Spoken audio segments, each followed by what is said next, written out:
Hello, everybody. Hello, hello, hello, hello.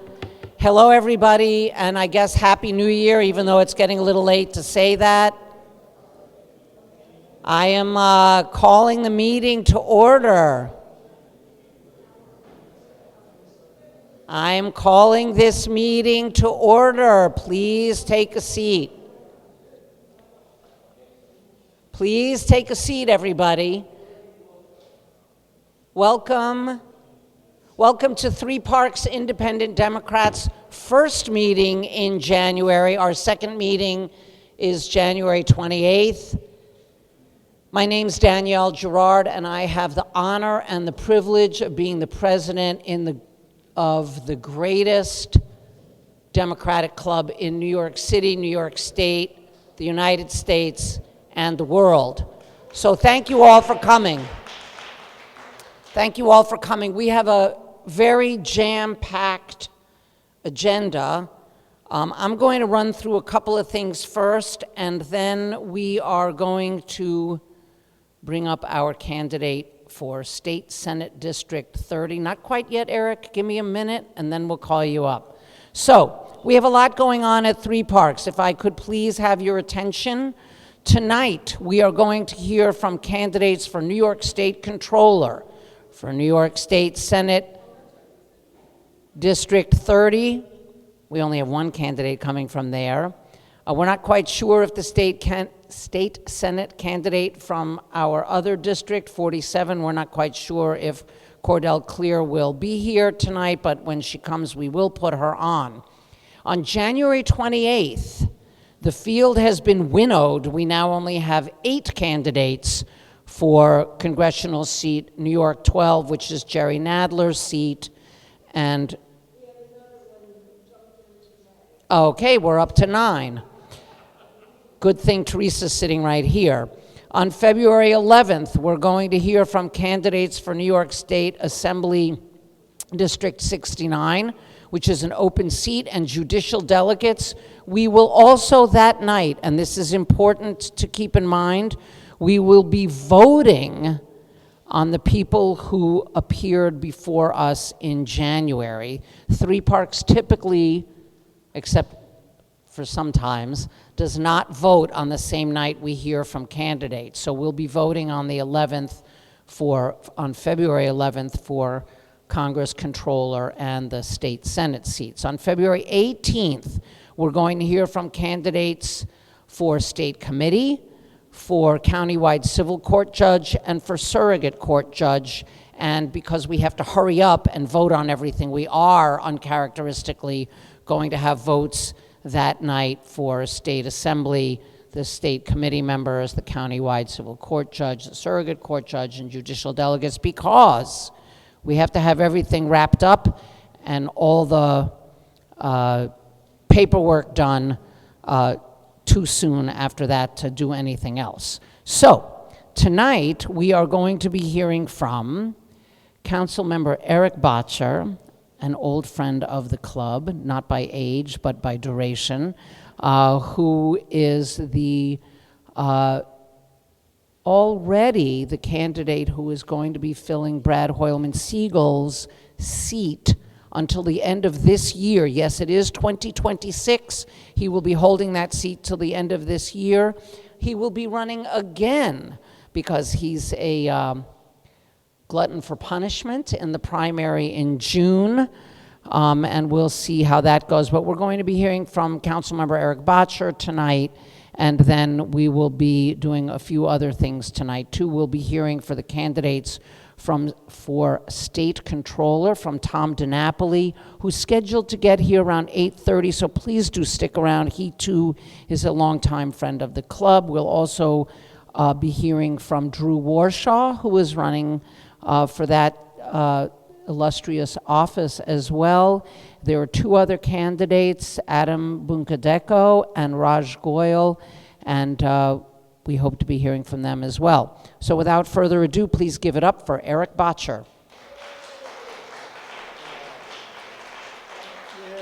Thank you so much. Good to see you. Hi, everyone.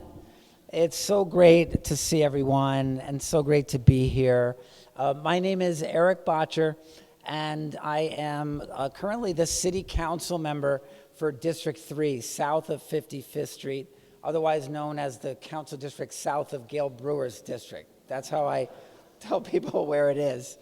And I'm now a candidate for State Senate, for the seat currently occupied, until recently, by our great Borough President, Brad Hoylman Siegel. And I'm going to use the few minutes we have tonight to introduce myself to you. I'm so excited about the prospect of representing you in the Senate. And I'll tell you a little bit about my background, my path in public service, and my priorities as an elected official. I am not from New York City. I'm from a small town in the Adirondacks outside of Lake Placid, New York. Wilmington, New York. My mom and dad had a fly fishing motel called the Hungry Trout. My dad worked the front desk. My mom was a hostess in the restaurant. And it was a wonderful, wonderful childhood until I reached adolescence. Like many LGBTQ people growing up in remote areas, I struggled a lot.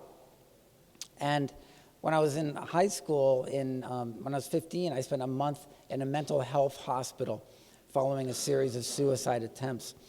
And I talk about it because that was the beginning of my political awakening. It was also the beginning of my why mental health is one of my signature issues, what I'm going to talk about today. But it was in New York City that I found a home. I found a place that accepted me, like what's happened for 400 years in our city. And I've lived the New York dream. Discovering public service, that was the greatest gift I've ever had. And I devoted my career to giving back to New York City. Beginning in the 2000s and 2009, working at the City Council as the LGBTQ community liaison at the City Council. Then working at the state as the statewide LGBTQ community liaison, helping to lead the fight for marriage equality in New York State. Also as the Manhattan liaison as well. That's when I met so many of you here tonight. In 2015, I went to be chief of staff to my predecessor in the City Council, Corey Johnson.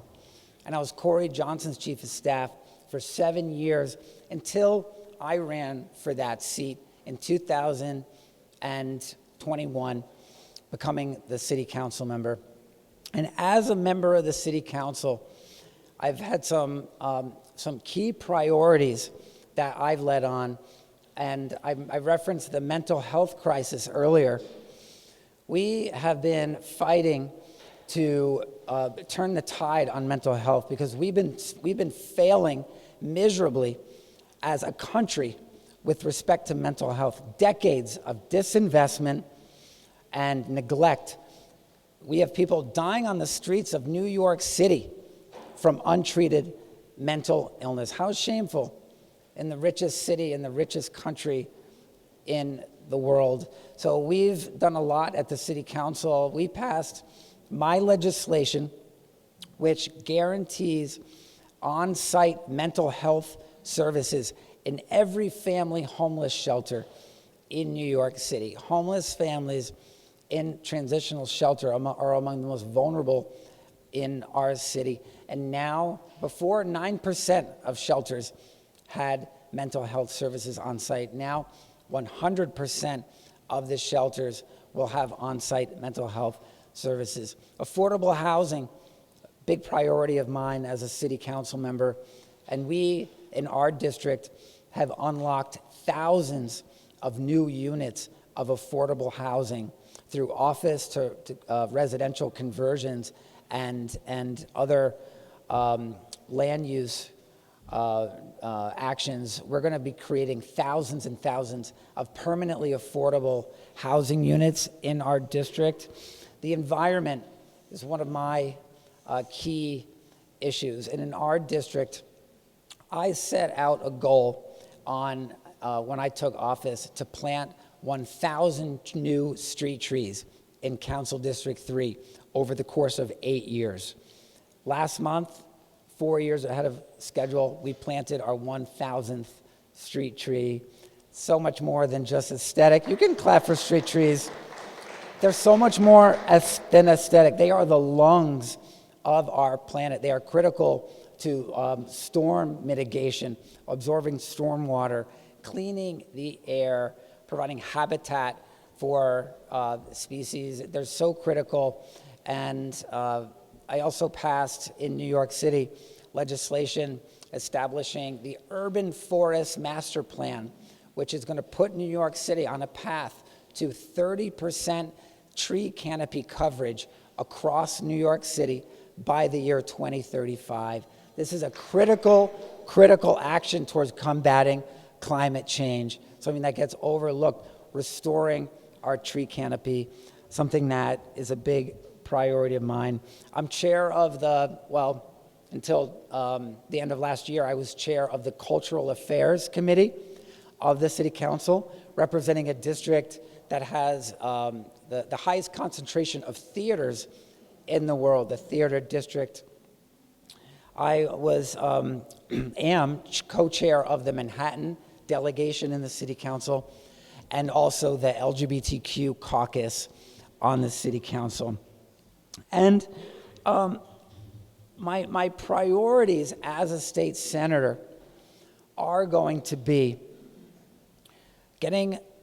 making progress with respect to mental health in New York State and in New York City, because we cannot do it without state action, and it has been neglected for too long. We have to start treating mental health with the same level of seriousness as physical health. We've got to do it, something that I want to lead on in the state legislature. Gun safety. We have to continue our efforts on gun safety. In the City Council, I passed a bill, first of its kind in the country, that requires gun stores to put a photograph on the wall that illustrates the dangers of having a gun in the home. It's modeled after cigarette packs in other countries. We've all seen them. A public health message that hits home how dangerous it is to bring a gun into your home. We passed that in New York City. I want to pass that in New York State. The affordable housing crisis, the climate crisis. We cannot delay the implementation of the laws that we've passed to reduce our reliance on fossil fuels. My approach to fossil fuels, keep them in the ground. Yes. Case closed. New York State, in the state Senate, we need to be on the front lines in the fight against Donald Trump and fascism on the march in our country. And our message to Donald Trump and the feds, hands off New York City. We are going to fight their attempts to take over New York City. That is going to be my charge in the Senate. In my district, my current city council district, I've worked very closely with the Democratic clubs for many, many years, organizing buses to swing districts, phone banks, postcards, canvassing, tabling. I know that you at Three Parks are known for that around the city. We hear about you and your storefronts up here. I want to partner with you in that because I've always believed that it's a responsibility of elected officials to use our platforms, our campaign infrastructure during every election cycle, whether or not we're on the ballot, to help win back Congress, to win back state houses, to win back the White House. And I believe that is what we're going to do because we have truth on our side.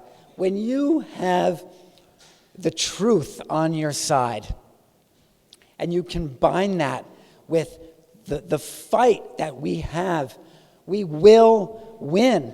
We will win. So let's go out and let's fight. I am honored by the prospect of representing you in the Senate. I know my district so well, you could blindfold me and put me on any block in City Council District 3, and I'd be able to tell you who are the issues on that block that we're working on, what we're doing to address them, who the leaders are on that block. That is my goal for Senate District 47. I'm so excited to get to know all of you better, and I really appreciate you having me here tonight.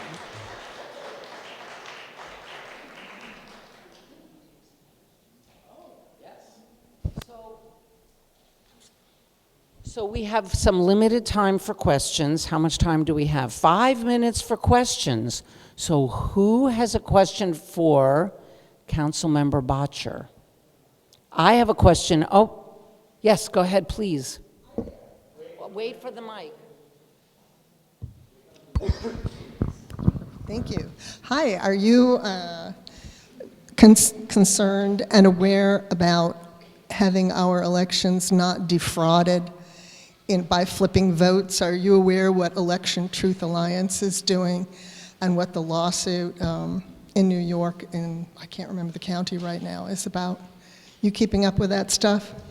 I would like to learn more about Election Truth Alliance. Great. Yeah, I would love to learn more. For 250 years, there's been a degree in confidence in the peaceful transfer of power, in the dignity of elections. And I never imagined, when I was a kid, I never imagined the feeling that we could be the last generation of Americans to have free and fair elections. We cannot let that happen, and I want to partner with you on that. Thank you.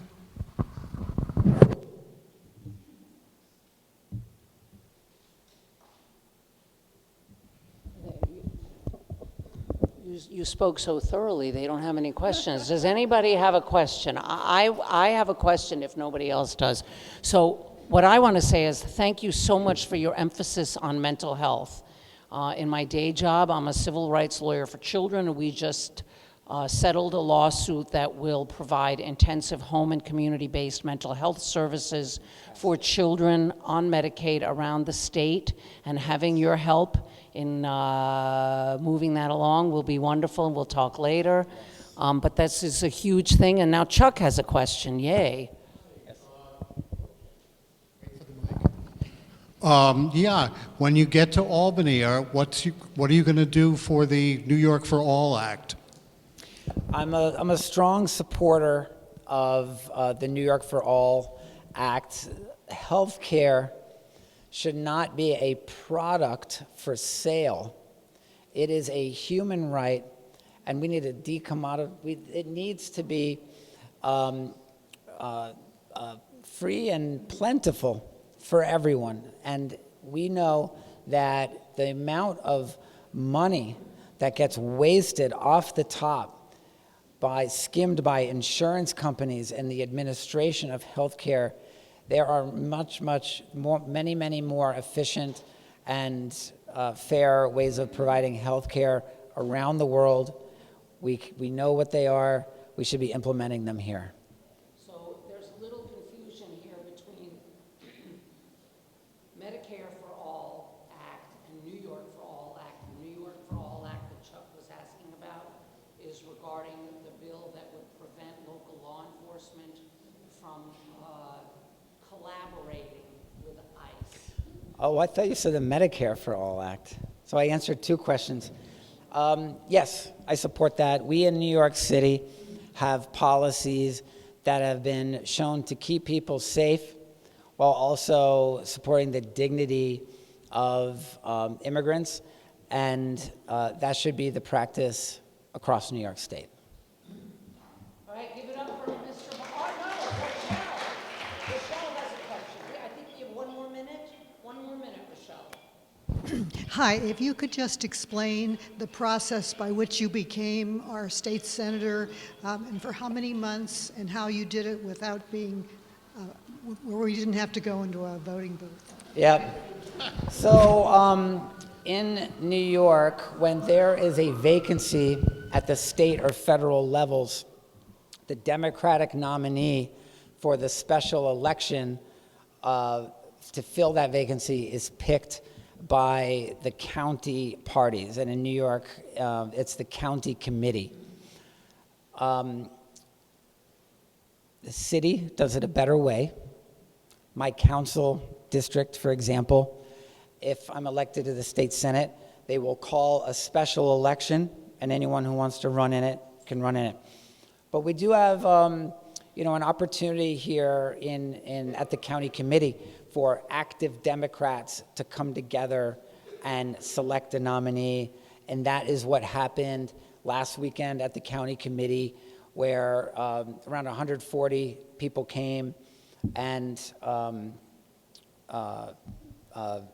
selected me to be the Democratic candidate in the special election on February 3rd.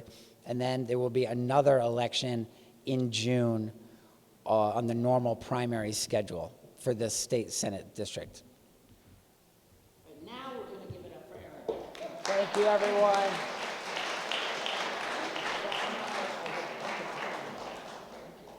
Okay, so we're going to move on to our controller candidates now. First up, we have Drew Warshaw. Please give him a big, warm welcome.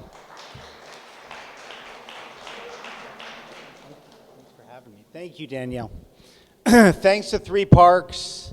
I told my 11-year-old son, Benjamin, I have two boys at home.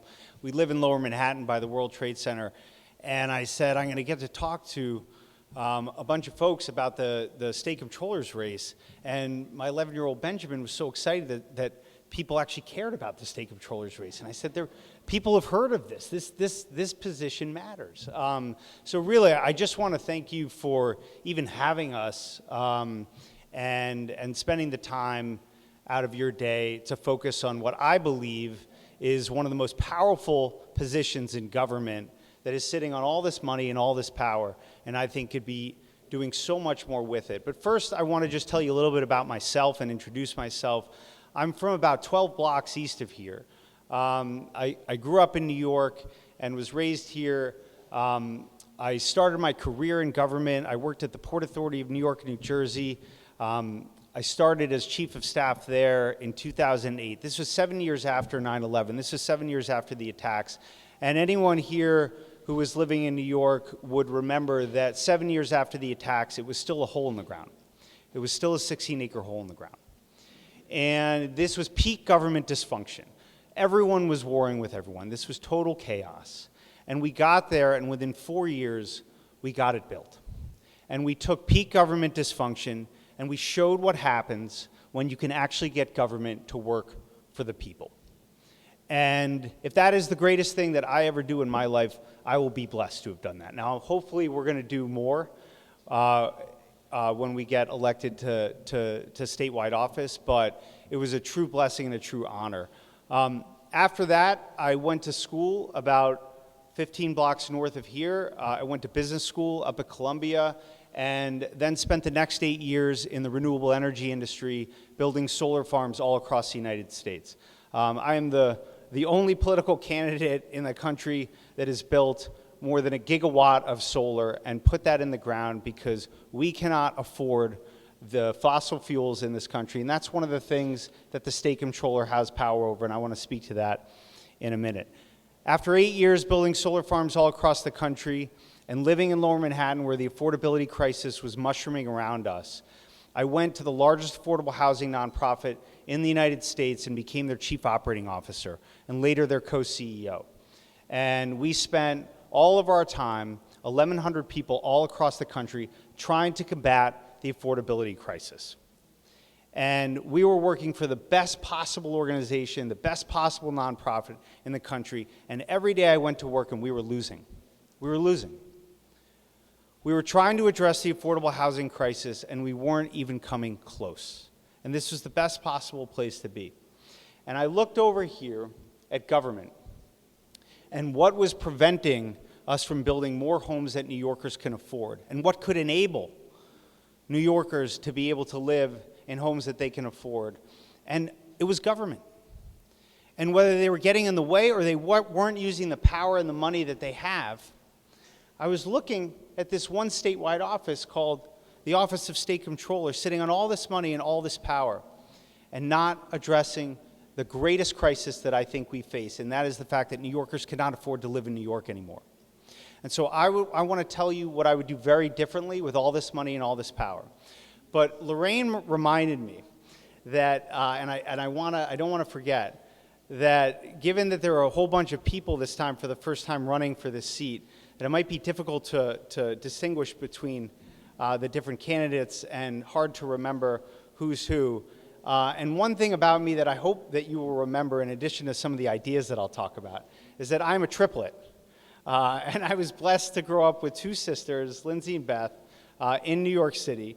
And I am the only triplet running for statewide office. So if you remember nothing else, I hope you remember that. But seriously, New Yorkers cannot afford to live in New York. This is not the same place that I grew up in. Everything costs too much. And the state comptroller is sitting on all this money and all this power. And we can use that money and we can use that power to address this crisis. How are we going to do that? I have 3 ideas, 3 ways. 1, the state comptroller is the 3rd largest fund manager in the United States. He's the chief investment officer of a $300 billion state and local public pension fund. And no one in the last 18 years has ever asked and answered, how has he done? What's his investment performance? How has he done? Because the taxpayers are the ones who fund this public pension fund. So it means a great deal to us if the public pension fund is doing well, in which case we pay less taxes, or if it's not doing well, in which case we pay more. And we actually did the work. We ran the numbers. This is something you can actually quantify. And over the last 18 years, the New York State Comptroller has underperformed his own market benchmarks by 39%.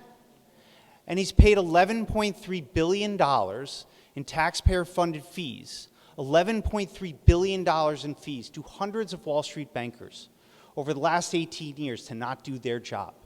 And if we didn't do our job for 18 years, we'd be fired. And these guys get paid $1 billion a year to be the middleman, to suck value, to not add value. And we ran, how much did this 39% underperformance cost New York taxpayers? It cost us $59.1 billion in the middle of an affordability crisis, of money out of our pocket to plug a gap, all because our state comptroller hired hundreds of Wall Street bankers to try to beat the market.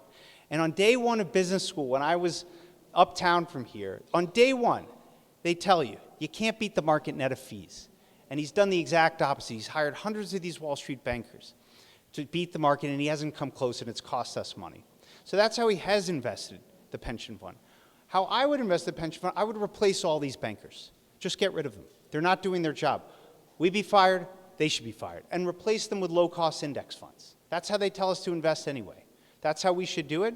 We would earn a higher rate of return for the pension fund at a lower cost to the taxpayer. How we will invest this money, I have proposed the largest housing fund in the United States of America, $10 billion. This is what I did. I have experience in this.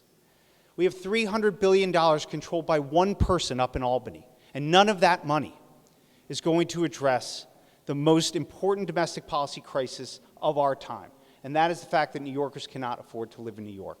So I'm going to take $10 billion of that money, and we're going to invest that in homes that New Yorkers can afford. The third thing I'm going to do is I'm going to give $20 billion of New Yorkers' money back to them, because it's yours and not the state's. And you might be saying, where is this $20 billion going to come from? It's going to come from the New York State Unclaimed Fund. Because in addition to being the chief investment officer of the 3rd largest pension fund in the whole country, in addition to being the chief auditor over anything that touches the state tax dollar, which is everything, as you know, he also oversees this New York State Unclaimed Fund, and there is $20 billion of New Yorkers' money in that unclaimed fund. And you have to be lucky enough to know about it, and you have to be lucky enough to go to a website and to, futz through the website, and it tells you if you have money and if you don't, but it doesn't tell you how much, and then you have to jump through a bunch of hoops. I'm going to get rid of the website when I'm state comptroller. We're just going to give New Yorkers their money back automatically. It's 2026. We know your name. I agree. We know your name. We know how much you're owed. We have the ability to do this, and we will. The last thing I want to do, I want to talk one more thing about the pension fund and one more thing about the audit authority. I built solar farms for 8 years to combat the climate crisis. And yet our public pension fund is invested billions of dollars into fossil fuel companies. And when we put this money into index funds, there will not be a single fossil fuel investment in those index funds. And the state comptroller says that I can't do that. That's not in my fiduciary duty. If he did that over the last 18 years, the pension fund, and we did the numbers, again, this is how I'm running for state comptroller. We work with a lot of numbers. The public pension fund would have performed 5.4% better had we not had this stuff that is not just killing the planet, it's killing our pension fund. So we're going to get rid of that. And then we're also going to audit the Public Service Commission, which oversees these utility monopolies that keep jacking our electric and gas bills. And again, I have experience in this. I was in the electricity business for 8 years. And how is our regulator of the public service of all these utility monopolies doing? We have no idea because we haven't audited them. The Department of Financial Services, the largest regulator of insurance companies in the country. Insurance companies are not regulated in Washington, D.C. They're not regulated by the federal government. They're regulated right here in the state of New York. How are they doing? We don't know. We haven't audited them. And these health insurance companies, their business model is to take our money and not give it back. And this is one of the things that's killing housing, because having been in that business, they just keep jacking our insurance, our deductibles. They keep taking our money and never giving it back. So we are going to use the power of the pension fund. We are going to use the audit power, and we're going to give New Yorkers $20 billion of their money back, because it is our money. It is our power, and I want to make this our fight. Thank you.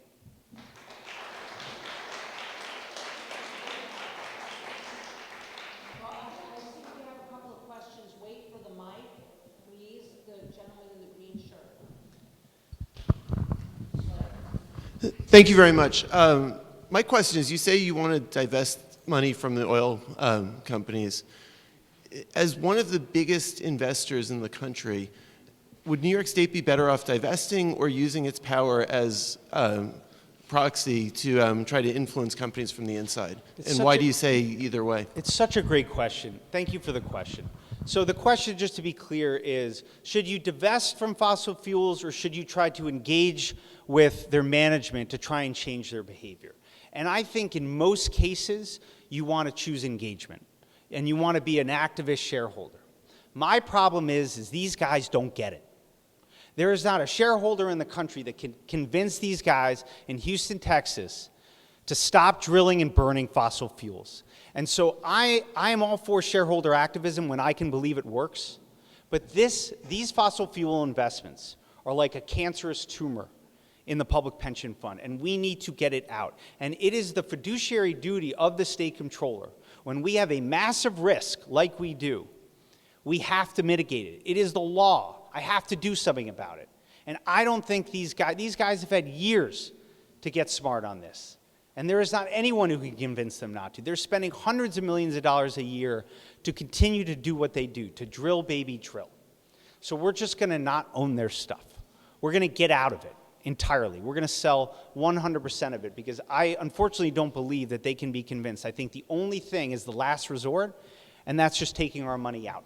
And I think that is going to send a signal across the United States and across the world that you cannot keep doing this and keep getting our money, because it is our money. We fund the public pension fund, and I don't want to be funding this stuff anymore.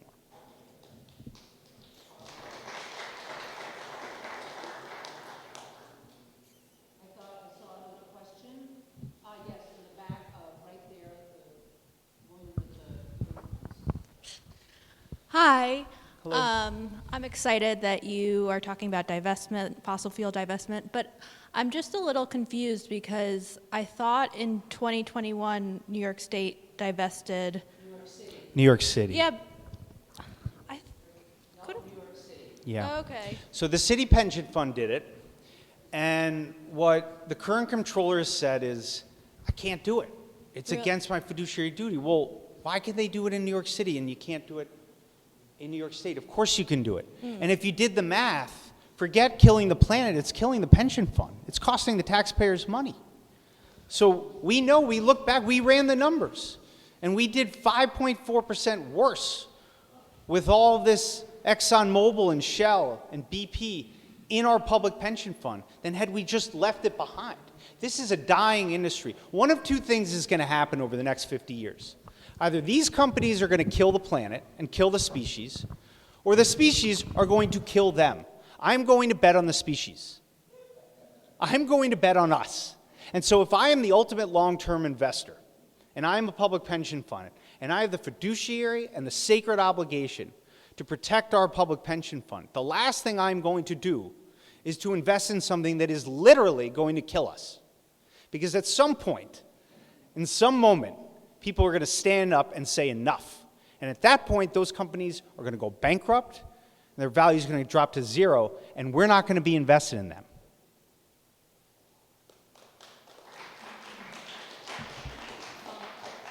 I'm going to call on Mervyn, but I don't think we have too much time left, so let's keep it to a quick question, please, Mervyn.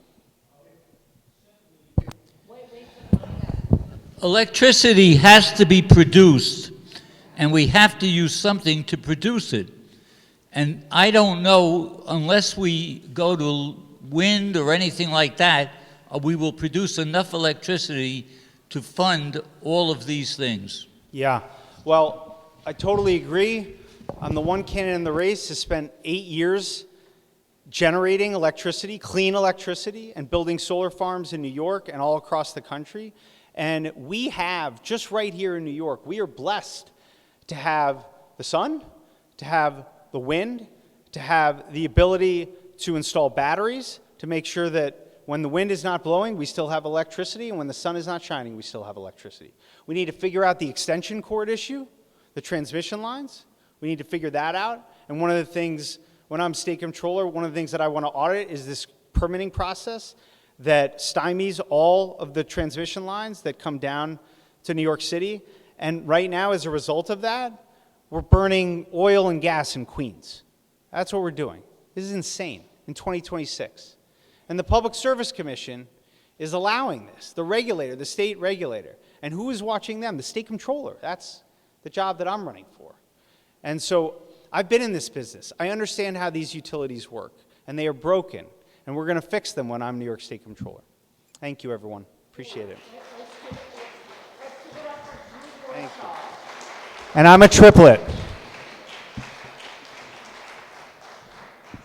All right, so next up, we have another controller candidate, Raj Goyal. And after Raj Goyal, if we don't have any other candidates coming, we're going to hear from our assembly member who will give us a report on his doings up in the assembly, Michael Asher.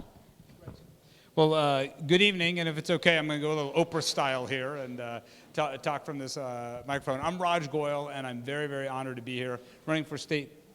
Yeah, got it. Oh, perfect. We don't want the feedback. Running for state comptroller, and I'm very excited. The biggest gift you can give someone is your time, so thank you for giving me some of yours. So I thought I would first tell you a little bit about myself, tell you about why I'm running, talk about some issues, and then really focus on Q&A. So my wife and I have a 16-year-old daughter and a 13-year-old daughter, so please pray for us. We're surviving, but you know it's been quite a ride. My 16-year-old daughter is a sophomore at Hunter High School, and my eighth grader is a 10th grader at Hunter, and my 8th grader is at Friends Seminary downtown. And my wife is actually originally from Orange County, Warwick, Middletown area. Parents were public school teachers for 30 years. My late father-in-law was instrumental in building the first Hindu temple in the Catskills region. My parents actually, interestingly, left India with medical degrees and about $2, and they ended up in Rochester, New York. So they did their medical training there, and then they ended up in the Midwest in Wichita, Kansas, and that's actually where I was raised. Kansas is a rectangular state you fly over on the way to California, by the way. And I was raised there in the heart of what is now Trump country, which I'll come back to in a second. And the thing that is most important you should know about me, which is I badly want to be your next state comptroller. I'll explain why. I built a business, sold that and everything. But the most important thing to me is family. So are there any grandparents in the house? Any grandparents? Okay. It's got to be more than that. But in any case, how would you think as grandparents, if you actually had your granddaughters live next door to you for their whole life, That's what we built. So my wife and I, who's a partner at a law firm, Proskauer, we actually had a vision 15 years ago, and we moved my parents here after 40 years in the Midwest, my in-laws from Orange County, and we raised our daughters with all 4 grandparents. We called it Everybody Loves Raymond, masala chai style. Thank you. And it's been a great joy in my life. Very sadly, we lost my father 3 years ago, my father-in-law 2 years ago to dementia. We were very involved as caretakers. Caretaking is a very big issue in my life. I'm 50 years old. I know what it's like to take care of aging parents. I know what it's like to take care of young kids. I think it's a huge issue in society that we do not talk about caretaking, that we don't talk about the pain of when a loved one is sick. You know, many years ago, if you had a baby, they were like, okay, get back to work and, you know, get back to home. Now we realize that it's both amazing, but it's also a trauma, and you need to have parental leave and maternal leave. We have no such thing when you're caring for a dying mother or a sibling and so on, and that's something that we need to grapple with as a society. And so my parents taught me that service is the most important thing you can do. And so what my background is, I went to Duke, I went to Harvard Law School, I was a labor activist. I grew up in the 80s, so Earth Day was a big deal. I was doing recycling drop-offs, if you remember that, when that was radical, protesting at chemical plants. And then I worked in South Africa for Archbishop Tutu after apartheid fell on the Truth Commission. I worked at Public Citizen, the NAACP Legal Defense Fund, and I worked at the ACLU defending immigrant rights when an authoritarian president was going after Muslim immigrants. Does that sound familiar to where we are right now? Thank you. So the activism is what's cut my teeth, and I don't know about you. If you're pissed off about Donald Trump, I'm pissed off about Donald Trump. And I'm pissed off that Democrats, that he won in 2016, let's call that a fluke. But we knew what he was about. He told us what he was going to do, and we let him win again. Because the problem is actually the fact that we Democrats didn't fight, we folded. And I think many of you in the room, you are the reason. If we had been activists like you, we would have won in 2024 and not let this madman back in the White House. And we should all feel a collective sense of outrage and shame over the fact that we let this country, because, you know, as Zoran showed us, like, a lot of people voted for him and Trump because people were pissed off and they realized that things weren't going well. And we let him make a more persuasive case than we make as Democrats. And that's a huge, huge problem. And that is why the reason I decided to get into this fight, I started a technology company rooting out corporate waste. I sold that. I was going to stay in business. But my mother, who's 83, now a widow, delivered 5,000 babies, did not deliver my children, by the way. My wife told her to stay away from the hospital that day. But she now lives with us downtown, and she asked, after 45 years of being a citizen, do you think if ICE talks to me, can they denaturalize me? My mom asked me that. And you know, my father, who was one of the most brilliant men I ever met, he came from pure poverty in India, fought in a war in India, gave away probably more medical service than he was ever paid for. He got scammed in the last 6 months of his life by an online fake scammer, which is taking advantage of seniors. And he gave away his Social Security number. Luckily, nothing happened. But these are the reasons when you live in a multi-generational family, I see the trouble that happens with children and with elders. And that's why I helped get the cell phone ban in public schools through. I don't know if how many of you have seen that, but I founded Phone Free New York just as a citizen, worked with mental health advocates, educators, and we got the most comprehensive bell-to-bell ban through. I founded Phone Free New York, and it is the most successful law happening in New York right now. And thank you. And the reason that's important, and thanks to the legislature and Micah and others who voted for that, because we have a mental health crisis with our children. And we have to be honest about that. And so we have these twin problems, in my view, which is we have an authoritarian madman in the White House, and we need every player on the playing field, every molecule of political power we need to fight Donald Trump, and we've got to battle this affordability crisis. And in my view, there is nothing more shameful, nothing more sinful in politics than having political power and wasting it. When I was a brown kid growing up with different skin colors, food that smelled funny names and everything, I was reading, and I was reading about FDR, imbibing every word I could, LBJ and JFK. Remember what Lyndon Johnson did? He knew he was sacrificing the Democratic coalition to do the right thing to end American apartheid. That's what leadership is like. We see what Tish James is doing as Attorney General. We see what even the governor's doing. And yet we have this office which is so powerful. The $300 billion pension fund, the state auditor asleep at the switch. Tom is a hell of a nice guy. And by the way, if we want to have a campaign about a nice guy and who to have a beer with, sign me up. I'm fun, I swear. But that is not the moment we're in, I would respectfully say. This isn't a time for caretaking and bean counting and business as usual. We need everybody, all hands on deck, to fight Trump and to fight the affordability crisis. And I need to ask you, can you point to one thing the current incumbent has done to fight Donald Trump? I know it's crickets in here because there isn't anything you can point to. If you can look to anything that this current comptroller has done to fight the affordability crisis, you're not going to be able to think of one because there isn't. He actually doesn't think that you can use the pension fund to invest in housing or childcare or to fight on utility rates or to fight ICE. He thinks it's not appropriate. So I'm going to just quickly tell you a few things, and I'd love to get to your questions, which is on ICE. I don't know how many of you, what you think of ICE, but I've been fighting immigration enforcement and these goons my entire career, especially after 9/11. And I will tell you that this comptroller has two major things you can do on ICE. The pension fund is invested in companies that benefit ICE, if you can believe that. That's outrageous. I will stop that. The second thing is the auditing authority. The state has contracts with ICE detention centers all over the state. That's going to stop on my watch. And I was the first candidate to talk about divesting from fossil fuels.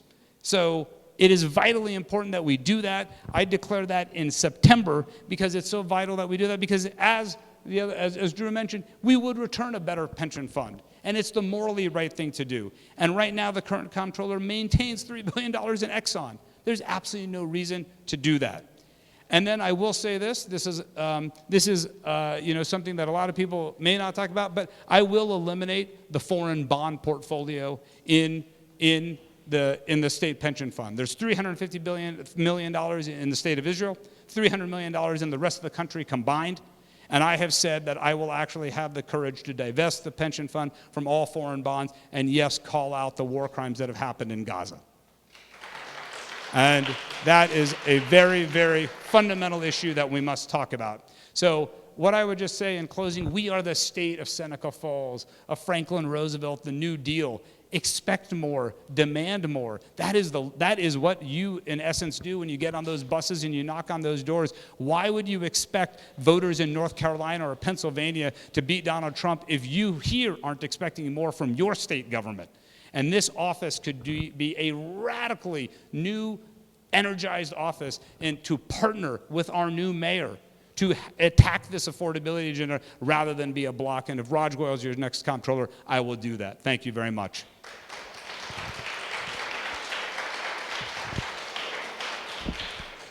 Do we Please. have any questions for Raj Goyal? Yes, There we ma'am. go. There's a question. Yeah. You made the comment that the pension fund owns stocks that benefit ICE. I wondered if you could elaborate on that. Sure. So what happens is, and I come from the technology sector, which is there are a couple companies in particular that literally are growth stock companies because, as you know, Donald Trump, as he moves money around and steals money from New York and is at war with us here in New York, the stocks that the companies that actually, if you realize this mass deportation program of terror is big business. Who do you think's benefiting from these buses and these airplane flights and these thugs with their masks, these guys who are rejects from other law enforcement, now they show up and they kill somebody in cold-blooded murder in Minneapolis, as in one of the most outrageous things we've ever seen as a country? This is big business, ma'am, and that's why there's companies that are actually growing as stocks and people are invested in them. Actually, even the city pension fund is invested in a technology company, Palantir, which has big defense contracts. So we have to have a moral judgment, and I want to say something in particular because this fiduciary duty thing is a fancy word. I'm sure some of you work in finance. And what's funny is people think, well, you need to do what's best for the pension fund. Of course we do. That pension fund is mismanaged by Tom DiNapoli. You should have more money in your pension funds, first and foremost. But we don't invest right now in stocks that would engage, say, in sex trafficking. We don't invest in stocks that allow child labor. We have a moral lens to everything we do in government, including the pension fund. So saying that we're not going to screw middle-class taxpayers and that we're not going to help ICE, and that we're not going to burn the planet down, and that we're not going to fund war crimes, this is the job of the morality of that office. Thank you, Aaron. By the way, Aaron Mendelson, the best runner in 3 parks. Yes, please. Anybody, any further questions? Yes, over here. Wait for the mic. You should know that. Shoshana's running the sound with Paul. So I'm going to be succinct as I can. It's a kind of a Please. 2-part question. So there are federal workforce programs like the Workforce Innovation and Inclusion Act that now some of those funds are being shifted to a state level. How, on a state level, are you approaching managing those funds and where they go? I'm a social worker with a nonprofit in New York City. I work with young adults. And a big barrier that they face is housing, getting their foot in the door, starting their careers and becoming independent young adults. So what portion of that budget also goes towards universal housing, housing first approaches for young adults entering the workforce? Wonderful. Well, first of all, thank you for what you do. A very, very vital role. And of course, we would all agree, I think most of us who are the reform candidates in the race agree that we must be using the pension fund for housing. 2 things. It is a good return on the investment, and it's completely totally appropriate to use. Brad Lander, as the city comptroller, has done it. Tom DiNapoli just refuses to do it. So we should be building workforce housing. We're talking to a bunch of the labor side union groups about doing that. It is clearly that we can invest in equity and debt to build hundreds of thousands of units, and it is a good investment. Because I'll give you one example, which is everyone says, well, you know, the CNBC crowd will say, well, you just need a good return on that stock. Well, there's a lot of stocks you could invest in, but they're not moral companies. If you had a stock or you had a company that said, I'm going to build prefab housing, but it's all flammable and very dangerous, it's a good pump and dump stock, we would never do that because we don't think that's appropriate. That's against our values as New Yorkers. So we need to reorient our thinking. You know, Tom DiNapoli, to be very honest, is stuck in an old mindset. He's not a general for the war that we're in right now. He's a peacetime leader, and we're at war right now. Again, and an administration that's declared war on us just because we're in New York. I mean, the legislature has to go through much. Just this week, Trump just unilaterally slashes billions of dollars of child care funding because of some fraud in Minnesota, just because we're a blue state. We have to take the fight to this guy, and Tish James and Kathy Hochul are doing it, and Tom DiNapoli's not. Thank you. Thank you. Let's give it up for Raj Goyal. All right. Thank you so very much. Okay, we have another controller candidate, Adam Bunkadeko, who is going to come up and speak to us. Let's give a warm welcome to Adam.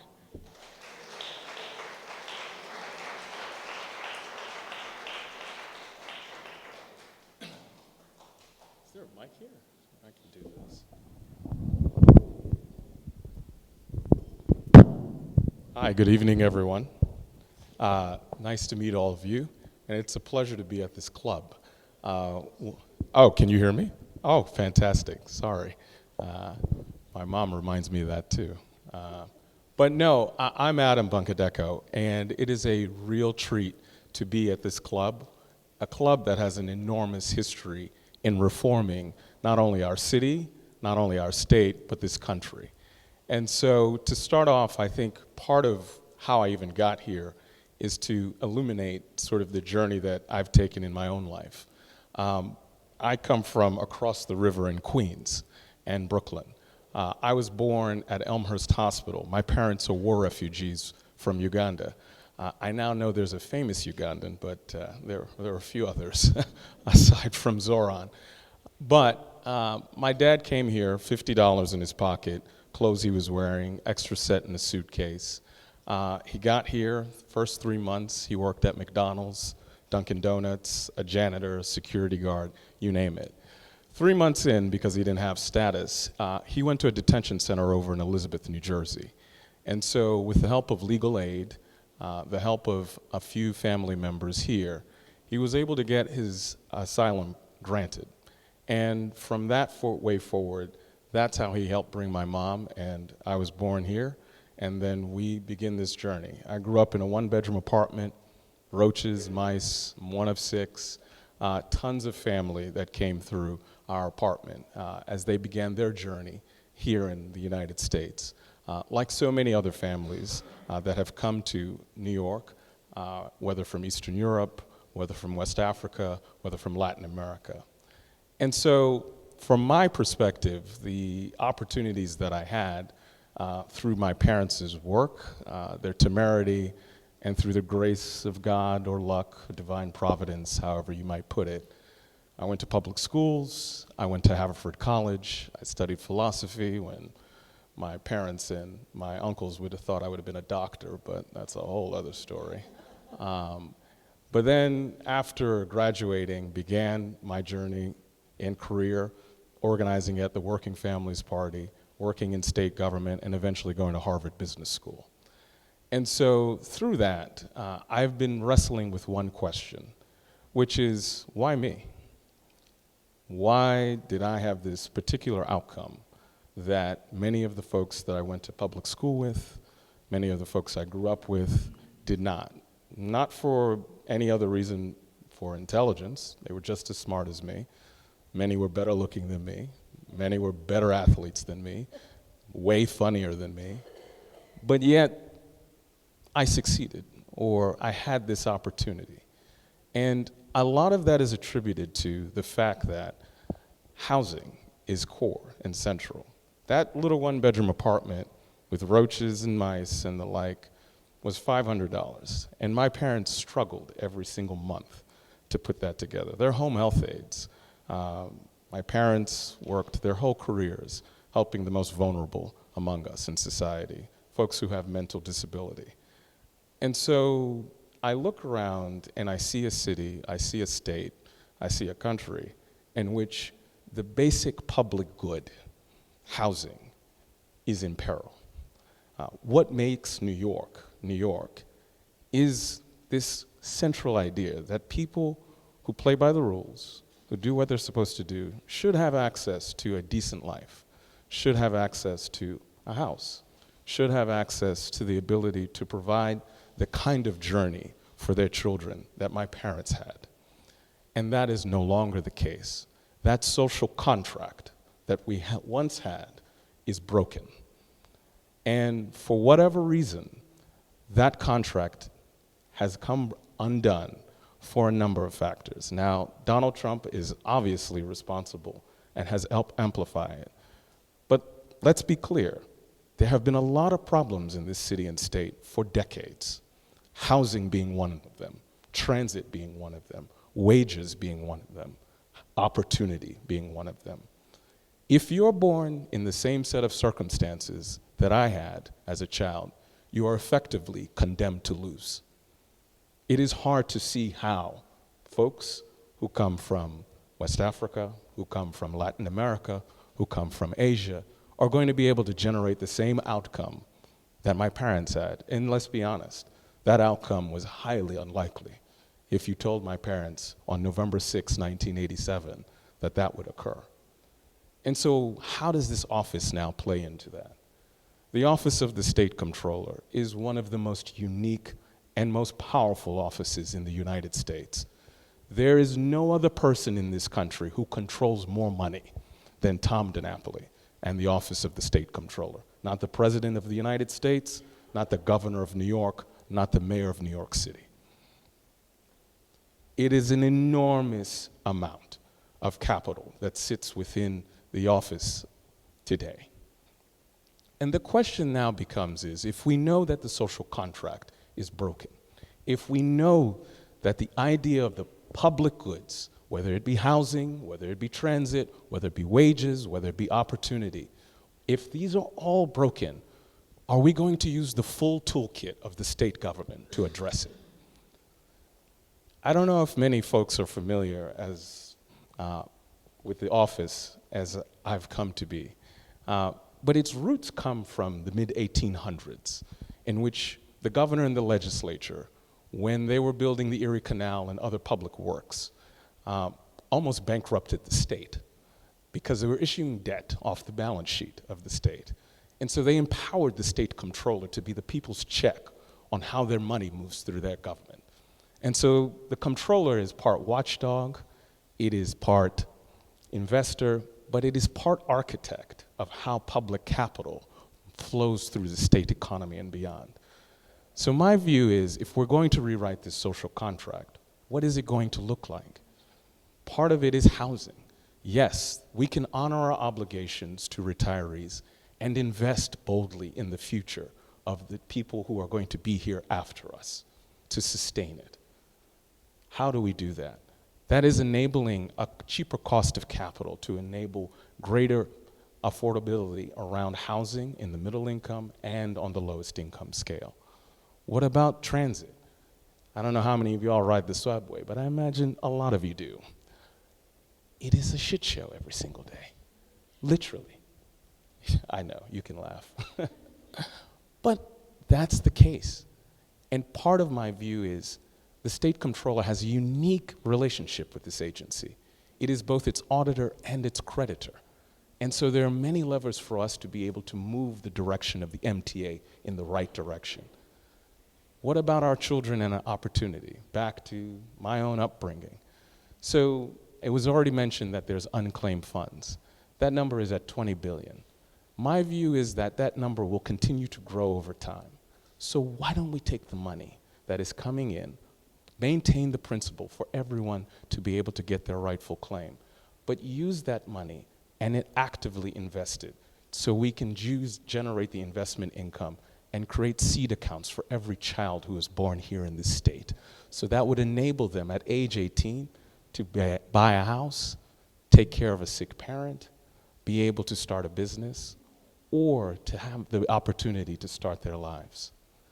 And then I believe when we talk about energy, electricity, all of the sort of other goods that are now being priced out because wages are not keeping up, the pension fund can do a lot in order to maintain, to not only bring down costs, but also make money for retirees by investing in transmission networks, by building distribution channels for energy.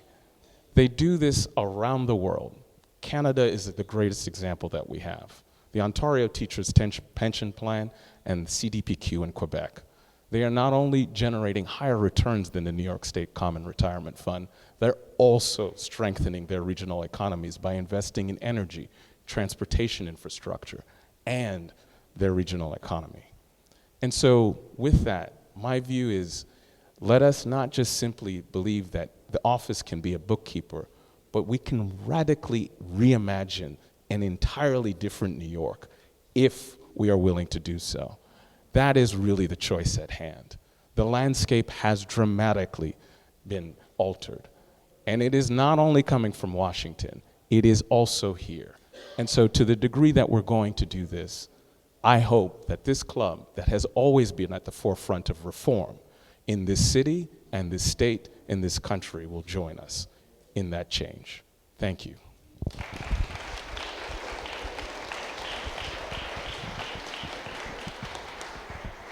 Questions for Mr. Buncadecco? I think over there. Oh. Thank you very much. Sure. Not trying to give you more time here, but you mentioned wonderful goals, and you went to Harvard. Sure. What makes particular experience? Yes, ma'am. Trying.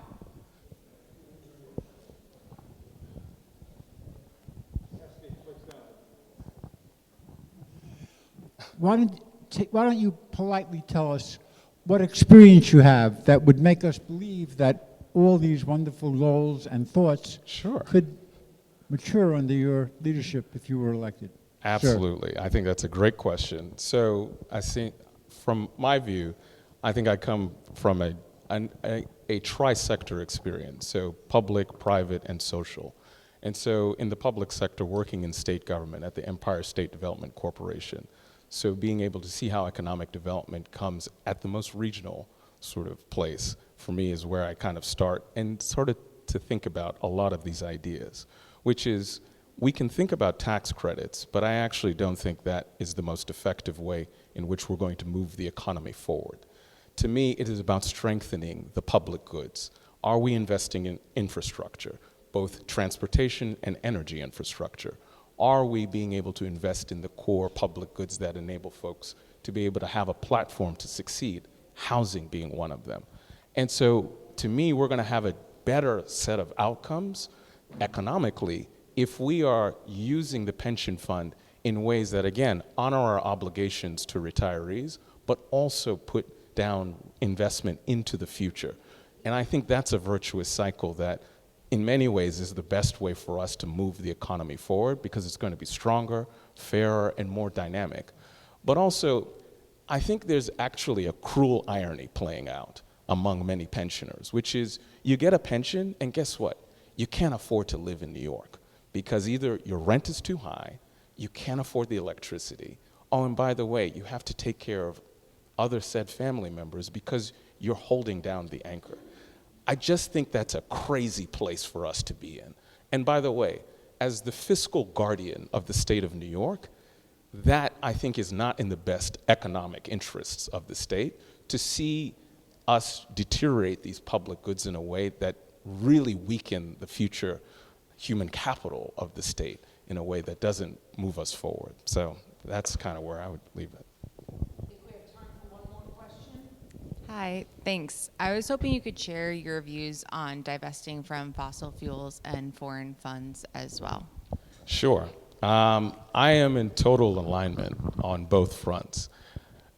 Look, and I'll start off with, as a kid who grew up in sort of the outer boroughs, or in the hood, as they say, you know, I had a lot of friends who had high asthma rates.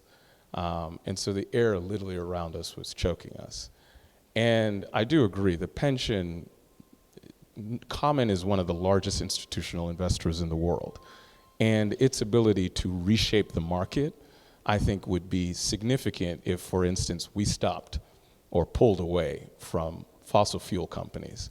I think it would send an incredible signal to a lot of other institutional investors that New York State Common is no longer in the business of earning its returns with fossil fuels. So I've always been for that.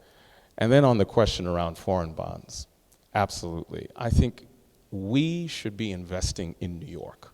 New York is the place in which a lot of capital can be driven and directed in ways that reimagine the state's economic architecture, that creates a fairer, stronger, and more dynamic economy. And on the case around Israel, Netanyahu clearly crossed the line. That was genocide. And my view is that the state pension fund, we don't invest in private prisons, we don't invest in fossil fuels. There is a moral set of considerations that us, especially those who are vested with the public trust, have to take into account.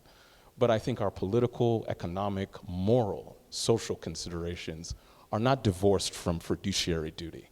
Again, we can honor our obligations to retirees while investing boldly in the future generation of New York. And I believe we need to do that with a moral compass. Thank you very much for coming. Thank you for sharing. Thank you. All right, so we have a couple of items left. We are going to do nominations for judicial delegates, and we're going to hear from Comptroller Tom DiNapoli. But as a special bonus for tonight, we're going to hear from Michael Asher, our Assembly member.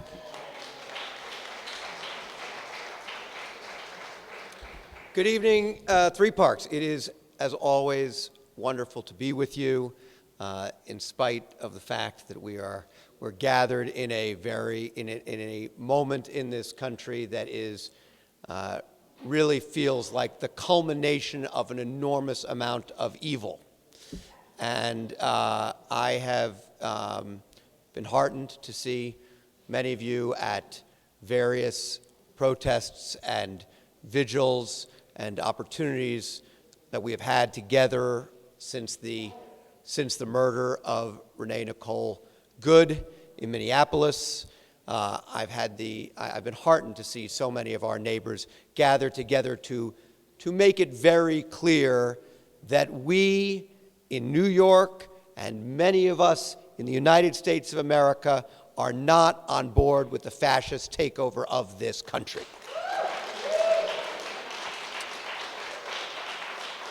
And I believe that as long as the people of this country continue speaking out and acting in, engaging in acts of civil disobedience and protest in the large numbers that we have seen, I continue to believe that we will find our way to the other side of this nightmare. I did want to report very briefly on this week in Albany.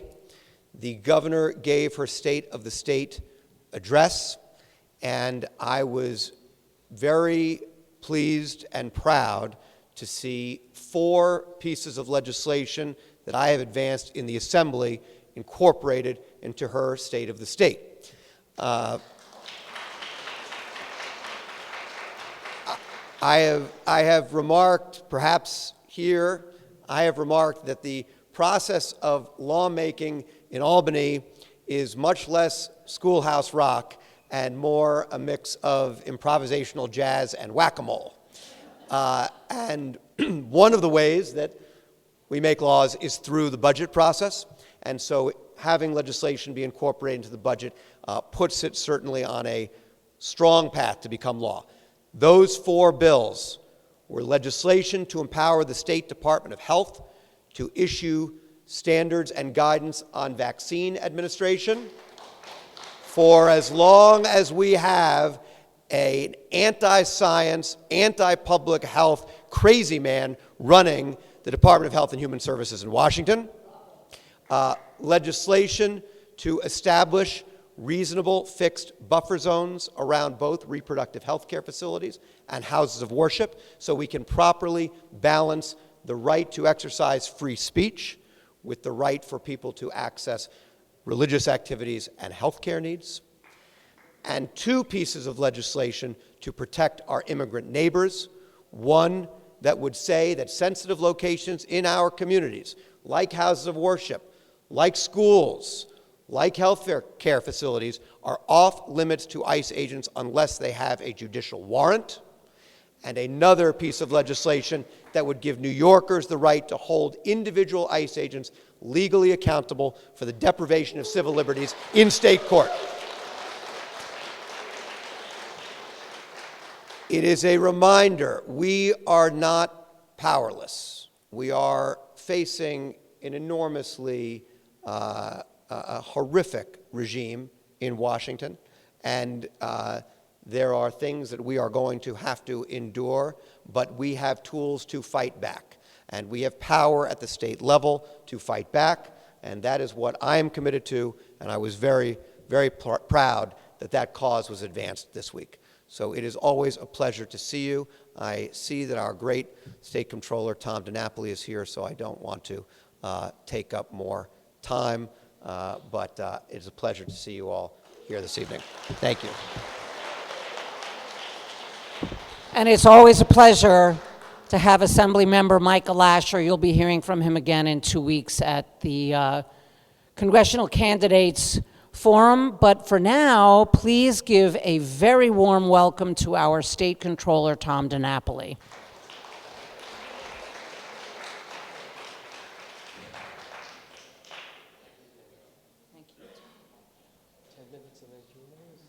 Okay. Good evening, everyone. You're a very patient audience. I gather I'm the last one up. So my name's Tom DiNapoli. I'm very privileged to be your State Comptroller. I'm the guy that everybody else seems to want my job because I made it look so darn easy. But it is a very important job in New York State, and it's been my privilege to be your Democratic and Working Families Party candidate for State Comptroller successfully in 2010, 2014, 2018, and 2022. Before I tell you a bit about the work we're doing, for those of you who may not know me well or don't remember, let me tell you a little bit about myself. My early political involvement I can trace to October 15, 1969, when I participated in the moratorium that day against the Vietnam War. And that kind of woke me up from my being a teenager growing up out in Nassau County on Long Island and understanding that were big issues of the day that we need to be engaged in and to fight hard for to make our world a better one. That brought me to run for public office when I was a teenager in high school. I actually ran for a seat on my Board of Education, and I had the unique experience of the very first time I voted for myself. And I won, and I was elected to the school board in Mineola, Long Island, at age 18, first 18-year-old to be elected to any office in New York State. That's my little footnote to history. Yeah. I had the chance to work in the private sector for 10 years, a lot of those years here in Manhattan. Got a BA in history from Hofstra University, a master's from the New School for Social Research. And as much as I liked working in the private sector, I always felt that public service was important and electoral politics was the path to public service for me. And I was very privileged when I was elected to the State Assembly. I served for 2 decades representing Northwest Nassau County, served on a number of different committees. Last few years I chaired the Environmental Conservation Committee, did a lot of work on groundwater protection, work to save the Long Island Sound. Any of you know the Pine Barrens out in Suffolk County? I'm the sponsor of the Pine Barrens Protection Act to preserve the 50,000 acres of very important water recharge area out there. So back in 2007, when the state controller at the time resigned from office because of a scandal, the legislature had to fill that spot. And I was very humbled and honored that my colleagues turned to me as someone who they knew for 2 decades, as someone who, in fact, could restore credibility to the very important office of state controller. And so I was appointed to fill out the term of my predecessor. He eventually went to prison for mismanagement of the pension fund. And my task was to restore the credibility and a sense of ethics and integrity to the controller's office. And I've never stopped from that great priority. And I think that's why I've been able to come to the voters every 4 years and say, this is my record. Please give me the chance to continue to work for you. Why am I running again this time? We are under an unprecedented assault from the federal government, from Trump and the Washington Republicans. The kind of cuts that will start to be impacting on us, some of them have started already, but will really start to hit us hard in the coming budget year, particularly on health care, but on education, on SNAP, on nutrition programs, on energy programs. It's really going to create a great, great challenge for us. And so what we need to do is we grapple with these issues. Although the Comptroller's Office doesn't set policy, we don't set law. What we do, though, is data-driven analysis of the important issues of the day. And that's where our focus has been, especially coming out of COVID, our series of reports on New Yorkers in need, talking about the issues of housing insecurity, food insecurity, lack of child care opportunities. We had a focus of research on rural issues, may not affect us here in Manhattan, but important to many other parts of the state. We've really tried to analyze trends, economic, demographic, social trends, to really inform the discussion that the legislature and the governor are having. A lot of the issues that are now falling under this category of affordability are issues that we have been speaking to for quite a period of time. We are the Office of Accountability. I'm very proud of our audit team and the work that we do to really hold government accountable, to make important recommendations for government to be more efficient and effective. We have an office for New York City that has, again, tried to be very helpful to residents of New York City to understand what's going on with city finances, how city government is impacting you. We have on our website, hope some of you have looked at it, our tracker that looks at city agencies, budget, staffing, spending. We track 311 complaints by zip code, by neighborhood, so you can see what's happening in your own community. We've had a series of audits that have focused on important issues here in New York City. Just put one out this week on City FEP's program, the homeless voucher program, and some of the inefficiencies there. New York City Division of Human Rights, the slowness that they had in responding to housing discrimination complaints. Mitchell-Lama, we have a series of audits on Mitchell-Lama projects. So we've really tried to pick out priority areas that we will know impact on quality of life for people in the city. We do a lot of work on the MTA in terms of looking at their policies, procedures, procurement, how they manage their capital assets, recommendations for how they could be more efficient, but certainly with the understanding that public transit is such a key priority for all of us in the state. There are other issues I could touch on. I just want to end with a quick note on the pension fund. We have the best funded public pension plan of all the big state pension plans in the country. Talk about retirement security. We have it for our 1.2 million New Yorkers who are part of that pension plan. We have a very, very thoughtful approach to investing, And I don't say that just from me. I know some of the folks running against me have been disparaging our management of the pension fund. Well, they happen to be wrong. I would ask you to look at the independent analysis of how we manage the pension fund. The latest fiduciary review gave us high marks across the board, compared us to peers, and said, yes, you are well funded and you are well managed. And that's how we ensure the retirement security of our 1.2 million members. I'll also say, and just end because I know we want to have time for questions, not only do we seek to make money for the pension fund and for our retirees, but we also are very active as a shareholder. We have an extensive corporate engagement agenda on a host of issues, be it climate change, certainly DEI. We believe strongly in diversity, equity, inclusion. We don't think corporate America should retreat from that. We're very concerned about executive compensation. We were part of the coalition to fight against Elon Musk's $1 trillion pay package. We don't support that. We don't believe in that. And we're going to continue to use that leverage as an investor to move the markets in a positive direction for the people of this country. I'm very proud our support has been growing. I just heard when I was coming in that the Yonkers City Democrats endorsed me. I'm very proud to have the endorsement of great elected officials who know me well because they've worked with me for a long time. Our great Attorney General, Tish James, has endorsed me. Our new Manhattan Borough President, Brad Hoylman-Siegel, has endorsed me. I saw Eric Botcher, your incoming senator. He's endorsed me. I'm not going to give you the long list of endorsees. That's not the key thing. I mention it, though, because these are people who know me well, who've worked with me, who understand the value that I have brought to this role as state controller and believe I would be best suited to continue in this position as part of the Democratic team. I'll end it there. Thank you.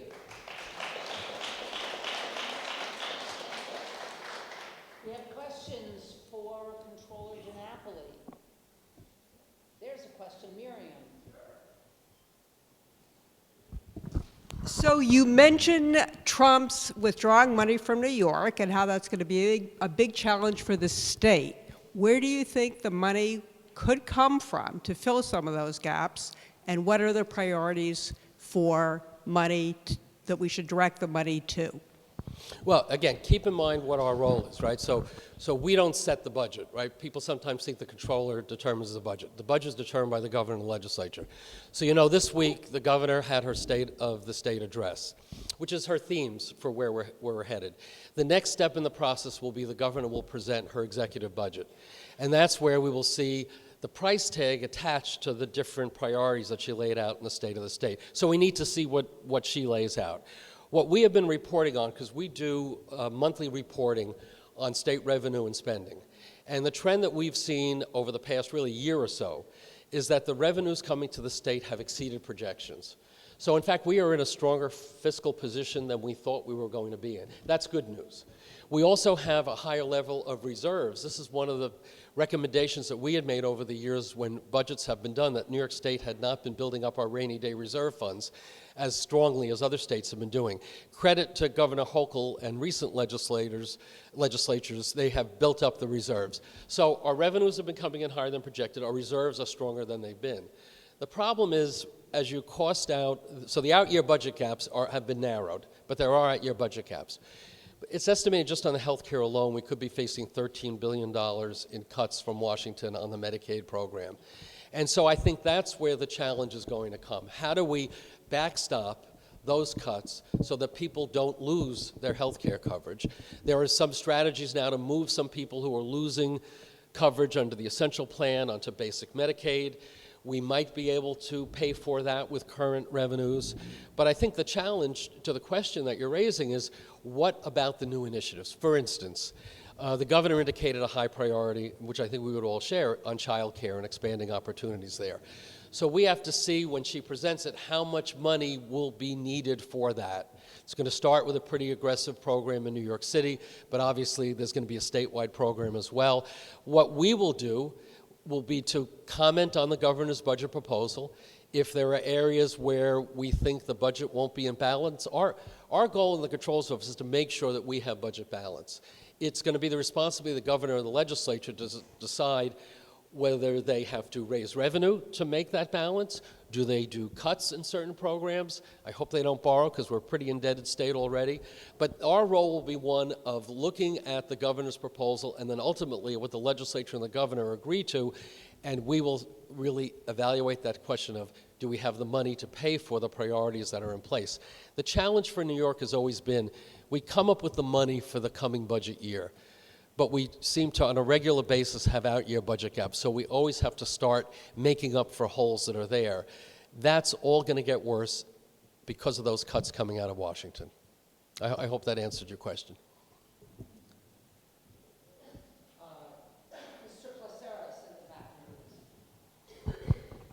Thank you. You say you track revenue, so here in Manhattan City, we're losing a lot of empty stores. You can imagine it's not just the income from the stores, but the salaries. That's happening throughout the state. Malls are closing. All these businesses are going out. Have you tracked how effective that's, how much revenue we're losing? Because of the echo, I'm having trouble I'm hearing sorry. your question. How about now? Okay, I'm talking about tracking revenue. Tracking. Stores are closing? Tracking the revenue not from the empty stores that we have, not just in the city, but throughout the state. We have malls that are closing down. These big chain stores are closing down. That's income. So I'm just curious whether or not that anyone is tracking that. So if I understand the question, you're concerned about store Tracking closings? the revenue from the empty stores throughout the state. Stores closing throughout the state. Yeah, I mean, it's not just a few. It's a. Are we an tracking epidemic. it? Yeah. Yeah. So, okay, I think I understand the question. So this was particularly an issue during the COVID years. Obviously, the COVID closed down caused tremendous dislocation. So hopefully you've looked at our website because we've done reports on retail and restaurant hospitality sector in terms of what has been the impact and tracking the recovery. What we see in New York City is that there has been a strong recovery, but not a complete recovery. Particularly with retail and restaurants, we're not back 100%. We track other areas like Broadway attendance, which, as you know, has been pretty strong. So this is all what we put on our website as part of our office for New York City. So I would just recommend you go to the website and you'll see some of the information. Also, analysis of central business district, office buildings, you know, what's happening there, construction, building permits. You know, I think it's fair to say that New York City is definitely continuing on a recovery mode. The recovery is uneven, and we do have certain neighborhoods that continue to be hard hit by some of the situations that you're describing in terms of closings. Uh-huh. Yeah. It varies depending on which neighborhood. Mm-hmm. What's what? What is the, just whatever your search engine is, put in New York State Comptroller. It goes right there. And then just click on the part for New York City. And then search for unclaimed funds while you're there. I don't want to take Danielle's job away, so I won't call on people. Tony over there. I think this is the last question. Oh, we're out of time already, so just Tony. I'm sorry, Tony's the... I can stay if people want to ask one-on-one. Oh, I'm sorry. Well, the great Cordell Clare, not just Cordell Clare.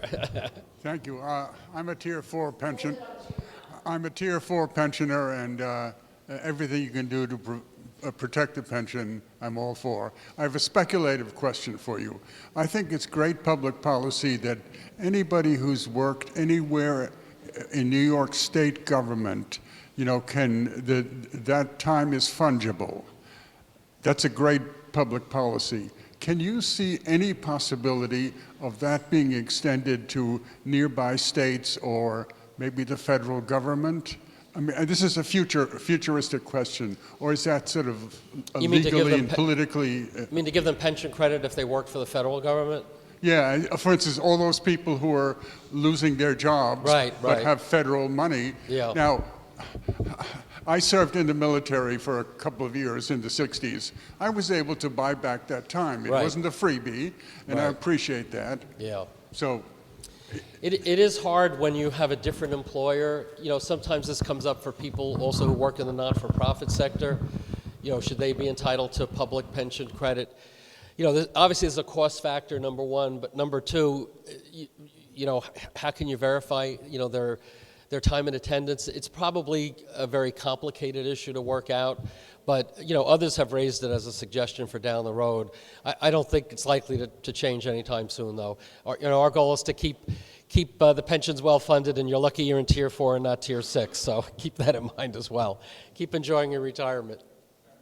I'll be in the back if anybody wants to ask a question that's important to them.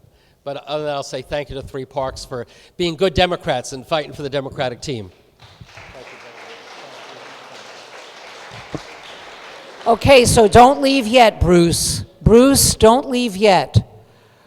We're going to have Teresa come up. We're going to nominate delegates to the Judicial Convention extremely quickly, and then we're going to have our state senator from the 47th District, Cordell Clear, speak with us. So please stick around. Here's Teresa. Thank you, Danielle. First off, a big thank you to the candidates, and a big thank you to all of you. What a terrific turnout tonight, especially on a January night. Okay, so let's quickly go to the judicial delegate nominations. Now, what's a judicial delegate? They're very important in the process of selecting our Supreme Court candidates. We have 3 of them this year, and they will be nominated at the Supreme Court Convention in August. It's somewhere in the first 10 days. I don't have the date yet. We ourselves have 10 delegates to nominate tonight. We actually will have 5 delegates and 5 alternates when it comes to the convention, okay? So let's get started. I want people to let me know. Okay, Danielle? I nominate Stephanie Tegnasian. Okay, Stephanie Tegnasian. All right. Okay, Len, you... Sue Maderer, okay, is nominated. Josh? Barbara Futter is nominated. Michael Katz? Josh Pepper is nominated. Okay. Chuck? I nominate Aaron Mendelson. Aaron Mendelson. I am going to nominate Elaine Hazard. Okay. All right. And, Ellen. Alfred Placeres. Rochelle. Michael Stearns. Okay, and Alan.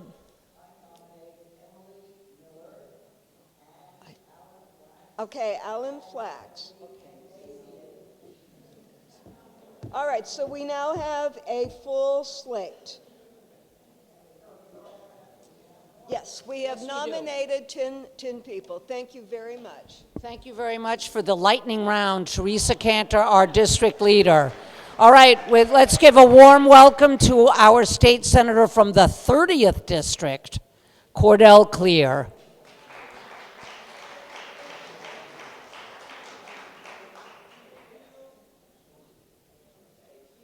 Thank you for coming. For sure. Happy New Year, everyone. Oh, come on, Happy New Year. We're fighters. It's going to be a Happy New Year. I'm New York State Senator Cordell Clear. I am so sorry. All right. There we go. So should I say Happy New Year again?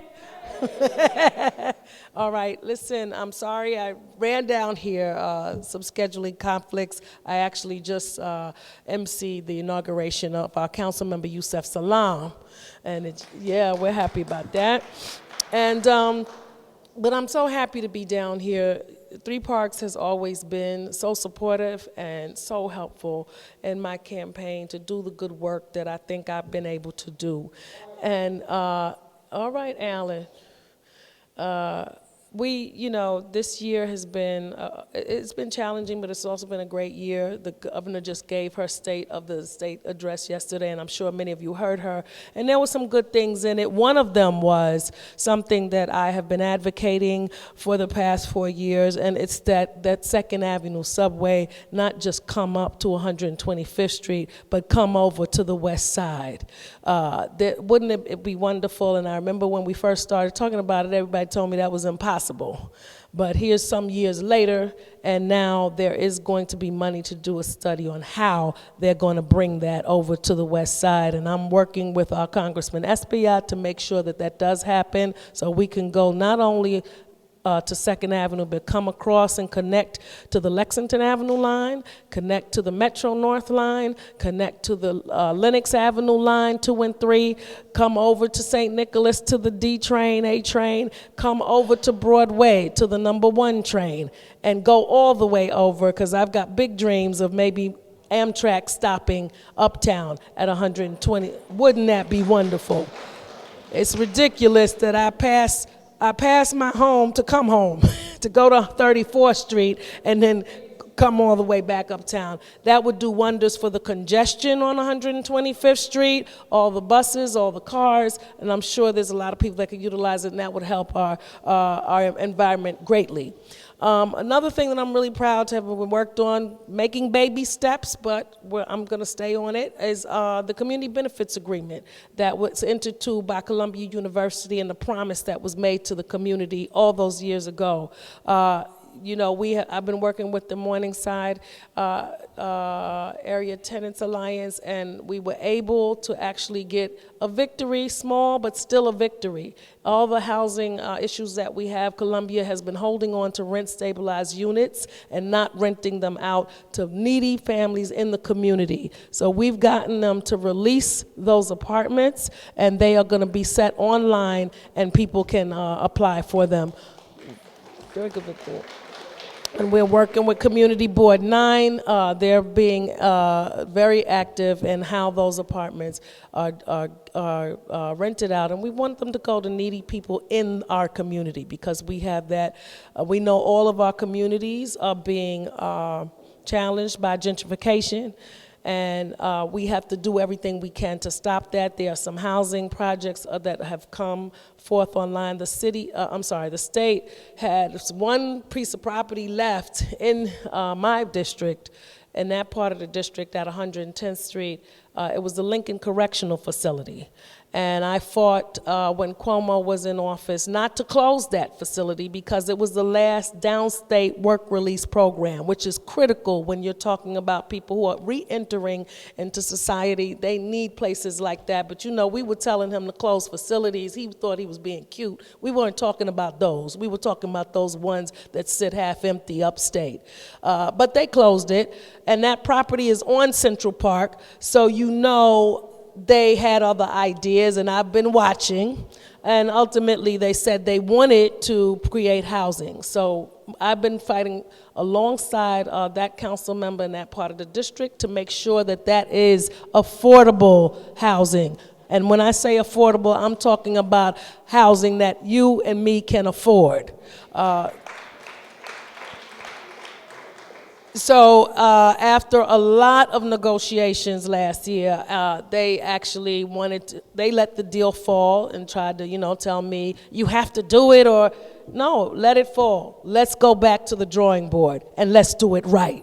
Okay, you're not going to force me into allowing you to put something here that my community can't utilize anyway. So let us do it all over again, and we're at the table now in that Lincoln Correctional Facility. We're looking at it so that it can be something that our community can live in. We have so many young people that want to come back. They've gone away. They've gone to school.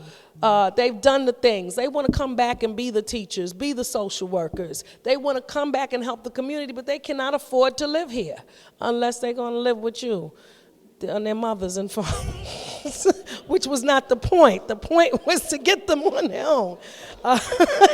So in any event, we want to make sure that there's opportunities for them when they come back, and even those who haven't gone anywhere, who are our home care workers, who are our policemen, our civil servant workers that live right here in New York City. So that's another thing that I'm working on. Another thing the governor talked about, which is fashioned after a bill that I carry with Senator Kavanaugh, and it is to expand SCREE. We are dealing with SCREE rates that would 20 years ago, we have a ceiling of $50,000. I've been a co-sponsor of a bill to make that more and to index it to the rate of inflation. And the governor did put, yes, in her, You could give it up. She did mention in her State of the District, she gave us some of that. She's going to heighten it to $75,000, but I also want it to be indexed to the rate of inflation so that we don't have to go back every year and pass another bill to make that happen. It needs to continue. I have another bill this year that I want to fight to make sure we get this done, which is a DRE bill. That's the disability rent increase exemption. It shouldn't be just the person who's the primary tenant that has to have a disability. Sometimes it could be a spouse. It could be an adult child. It could be anybody in the household. We should be able to get DRE coverage for based on whoever is in the household that is disabled. That's something that we're going to fight to make happen this year as well. Yeah, there's a lot. What equally is important as creating new affordable housing is to make sure that the housing that people have is already affordable. And SCREE was really, really important to me because it's not, I have another bill, I don't know, we're going to fight for it. But sometimes you get that SCREE and you're already paying more than half your salary in rent. So I am also on another bill that we are trying to say, if you are a senior citizen, an older New Yorker, your rent should not exceed 30% of your income. And if you qualify for SCREE, it shouldn't exceed more than, because, you know, it doesn't make sense for you to do that. I got 2 minutes left. What else can I talk about? There's a lot of things to talk about. I've been able to do a great deal of things. Even here in District 3, I'm really proud of 3 new kindergarten programs. I worked with our former superintendent. I was playing for years, right? For years on this program to bring to kindergarten, which we've never had kindergarten. Now we have a kindergarten music program. I'm not talking about Old MacDonald had a farm. No, not that. I'm talking about music theory. I'm talking about private music lessons for our students at kindergarten level. There's another program, it's called Voice, and it's about theater, and it's about debate, which is something that young people need. Communication is everything, and even when it comes to some of the violence that we see, it's about people not being able to communicate, not being able to even have an argument or debate something and agree or disagree on something. So it's not too early to learn. And then, of course, we have another program that's geared towards science, STEAM, a STEAM program. And that should be in kindergarten. Our kids already have these things in the stroller. They're going. They know what to do. We might get them prepared so that they can be competitive in the world. Okay, I see. I'm trying. I'm trying to go real fast. And like I said, I look forward to this year. We're concerned. I am very concerned about what's going on in our country, spilling over into our communities. You know, I've met with all of my police departments about how we are going to deal with ICE in our neighborhoods. It has had a terrible impact that a lot of people don't look at in one of my school districts, and I'm sure all of my school districts had this. We had many families that came in during the migration, and I see that as soon as this ICE activity started that a lot of my kids are not coming to school. They're afraid. Our parents are afraid. And this has been happening long before now. It's really tragic and it's terrible because I've met some of those children. There's no difference. Those are our kids. They're the same kids. And they want so badly to learn and so badly to be here and just so badly to be part of our communities. So to the extent of everything that we can do, certainly in the state, this is our first week back in session, and that's been the topic of conversation, the things that we can do to stave off some of the horrible things that are coming down the pike. We did great things with Roe v. Wade to preempt that in New York State. We did great things with the Fair Housing Act to preempt anything that would come out of D.C. We did all of this in the last 2 years, and this year we have to do much more, and we have to try to support all the funding cuts that are coming. Of course, we can't do it all, but we are going to work with what we have and try to make sure that the least harm is done. And yay, nurses, I'll be out there with y'all in the morning.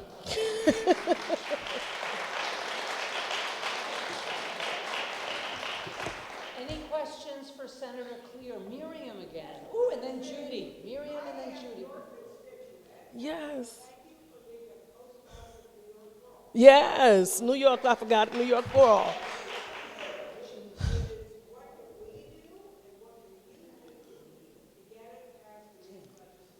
We, yes. Yes. Yes. It was one of the first press conferences that was held in these first few days. Keep the pressure on. I am on the bill. Many of my colleagues are on the bill. Some are not. Keep the pressure on those people. We have to get it passed. When you speak, they know that there's people behind us. We can't do it without you. You support us. And when you talk about it, that helps. So all the advocacy that's going on, all the demonstrations, all the things that some of you are already doing, but keep doing that. We have to keep the pressure on and try to get that passed. New York for all, for sure. Judy. Wait for the mic.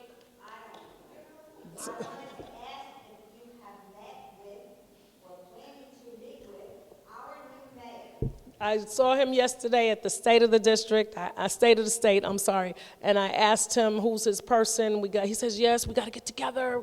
I said, yes, we do. And I will be meeting with him shortly. Baby, we got housing to talk about. Yeah, we got to make sure that this opportunity is handled correctly. It's a serious situation. New York is just changing, and people are leaving not because they want to. They literally can't afford to be here. And I chair the aging committee, and my older New Yorkers, it is hurtful because people are making desperate choices between food and medicine and rent. And this shouldn't be happening at this time in someone's life after they have served, after they have worked, after they have done all the things. Now is the time that they should be able to sit back, and we should be taking care of it. So I am so anxious, and senior housing is going to be a big priority for me this year because the fastest growing population in the state, as you probably already know, are right, she said, look at us, are older New Yorkers. In fact, this year there will be more people who will be seniors, becoming seniors, than babies born. Yeah. So all the things are important, especially another bill that I carry is fair pay for home care. We were able to do a little bit with that bill. We got a little bit of an increase, but we need more. I have people who are leaving their homes every day. We want them to go out and take care, and that need is going to grow and grow and grow, take care of others who are aging and others and we want people to stay home when they're aging and people who are disabled, but these people are going out taking care of people and they don't even making enough money to take care of themselves. So we have to make sure we put our money where our mouth is, act like we care about the people who are doing the work. We have to take care of our nurses. We have to take care of our people that are dealing with mental health. It's not easy work. It's hard work, and there is a great need for it. There's a lot of people that need the help, but we got to pay people. We got to pay people. People got to make a living wage.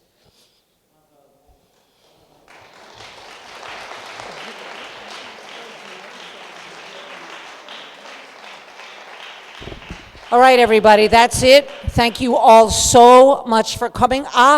And don't forget, early voting starts January 24th, and the election is February 3rd. Thank you all for coming. We are adjourned.